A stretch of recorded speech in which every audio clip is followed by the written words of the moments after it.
আসসালামু আলাইকুম এভরিওয়ান। আপনারা দেখছিলেন যে গত 2 দিন আগে আমি আমার ব্যাংকটা ভাঙছিলাম, তো আমার ব্যাংক থেকে কিন্তু টাকা চুরি হয়েছিল।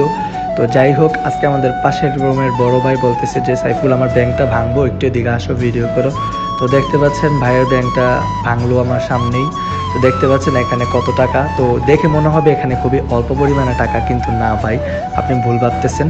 এই ব্যাংকটাতে উনি টাকা জমাইতেছে মাত্র 1 মাস 17 দিন হবে। তবে দেখেন এখানে আসলে আলহামদুলিল্লাহ ভালো পরিমাণে টাকা আছে। তো কত টাকা আছে আমরা এখন গণতেছি, তো দেখেন আপনারা এবং ভাইয়ের মুখ থেকেই শুনেন যে এখানে কত টাকা আছে। তো এই যে টাকাগুলো দেখতে পাচ্ছেন, তো এখানে হয়তো অল্প টাকা দেওয়া যাইতেছে, কিন্তু এখানে বাংলাদেশের প্রায় 10,000 টাকা, সৌদি আরবের রিয়াল হচ্ছে 330 রিয়াল। তো বড় ভাই, এই টাকাগুলো আপনি কতদিনে জমাইছেন? 1 মাস 17 দিনে। 1 মাস 17 দিন। দেখেন প্রবাসে কিন্তু আপনারা চাইলে এভাবে যে কয়েন টাকা, অল্প কিছু টাকা যেগুলো আপনারা বিড়ি সিগারেট খাইবেন, তো এই টাকাগুলো জমাইলে কিন্তু দিন শেষে ভালো পরিমাণে একটা অ্যামাউন্ট হয়ে যায়। তো সবাই এভাবে চেষ্টা করবেন টাকা জমাইতে, নাকি ভাই? হ্যাঁ, অবশ্যই। তো ধন্যবাদ, সবাই ভিডিওটা শেয়ার করে দিবেন।